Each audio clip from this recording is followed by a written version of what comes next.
कौन सा मजहब और कौन सा ऐसी कौम है जिसको विपरीत परिस्थितियों में हिंदू दर्शन ने अपने यहां शरण न दी हो, उसको फलने फूलने का अवसर न दिया हो। कौन सा ऐसा है दुनिया के अंदर? लेकिन आज जिस हिंदू दर्शन ने सबको शरण दी, सबको फलने फूलने का भरपूर अवसर दिया, आज जब उसी के खिलाफ षड्यंत्र होना प्रारंभ होता है तो उसे एकजुट होना तो पड़ेगा ही।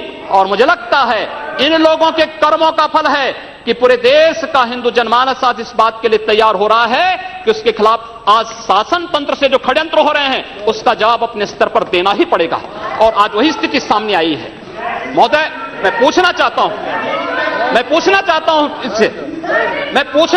इन लोगों से, जब भारत का मुसलमान हज यात्रा करने के लिए जाता है, महोदय, जब हज यात्रा करने के लिए जाता है, उसकी पहचान तब भारतीय के नाम पर नहीं, पाकिस्तानी के नाम पर नहीं, बांग्लादेशी नाम पर नहीं, भारतीय उपमहाद्वीप का जो भी मुसलमान हज यात्रा करने के लिए जाता है उसकी पहचान हिंदू नाम पर होती है, उसकी पहचान भारतीय, पाकिस्तान या बांग्लादेश के नाम पर नहीं।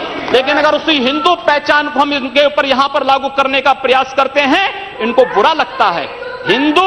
हिंदू सांप्रदायिकता नहीं, हिंदू राष्ट्रीयता का प्रतीक है। और भारत की राष्ट्रीयता का प्रतीक हिंदुत्व को बदनाम करोगे तो उसकी कीमत चुकानी पड़ेगी इन लोगों को। और इसलिए महोदय, मैं आप सबके आपके माध्यम से एक बार कहना चाहता हूं, महोदय, एक बार गुरुदेव रविंद्रनाथ टैगोर ने कहा था, गुरुदेव रविंद्रनाथ टैगोर ने एक बात कही थी। उन्होंने कहा था अगर भारत को समझना है, बैठ जाइए आप, फालतू बात करते हैं। महोदय, उन्होंने कहा, गुरुदेव रविंद्रनाथ टैगोर ने एक बात कही थी और उन्होंने कहा था कि अगर भारत को समझना है तो मैं भारतीय अस्मिता को पहचानना पड़ेगा। और भारतीय अस्मिता को पहचानना है तो स्वामी विवेकानंद के बारे में आप जान लीजिए। स्वामी विवेकानंद ने एक बात कही थी कि गर्व से कहो हम हिंदू हैं। स्वामी विवेकानंद ने एक बात कही थी कि गर्व से कहो हम हिंदू हैं। स्वामी विवेकानंद तो सांप्रदायिक नहीं थे, स्वामी विवेकानंद तो किसी पार्टी के नहीं थे। स्वामी विवेकानंद ने तो भारत का प्रतिनिधित्व किया था पूरी दुनिया के अंदर। और दुनिया के अंदर जो हिंदू आज पूरे देश के अंदर, पूरी दुनिया के अंदर अपनी सहिष्णुता के लिए पहचाना जाता था, आज उस हिंदू के साथ किस प्रकार का व्यवहार किया जा रहा है, वह कश्मीर से विस्थापित होता है, उसे कश्मीर से निकाला जाता है। एक भी बार इस सदन में चर्चा नहीं होती है, इन लोगों का मुंह नहीं खुलता जब कश्मीर से 3.5 लाख की संख्या में कश्मीरी पंडित निकाले जाते हैं, तब ये लोग नहीं बोलते। पिछले 2012 में असम के अंदर 3 महीनों तक बोडो जनजाति के लोगों को मारा जाता रहा, कोई नहीं बोला। महोदय, कोई नहीं बोला।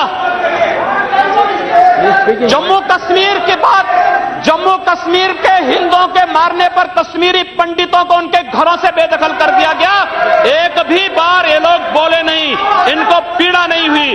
दुनिया के अंदर ये अपने आप में बिरला उदाहरण था जहां पर अपने ही देश में अपने ही जानने वाले लोग विस्थापित होकर के खाना बदोश की जिंदगी जी रहे हैं। उस शर्मनाक घटना की निंदा एक भी बार इन लोगों ने नहीं की।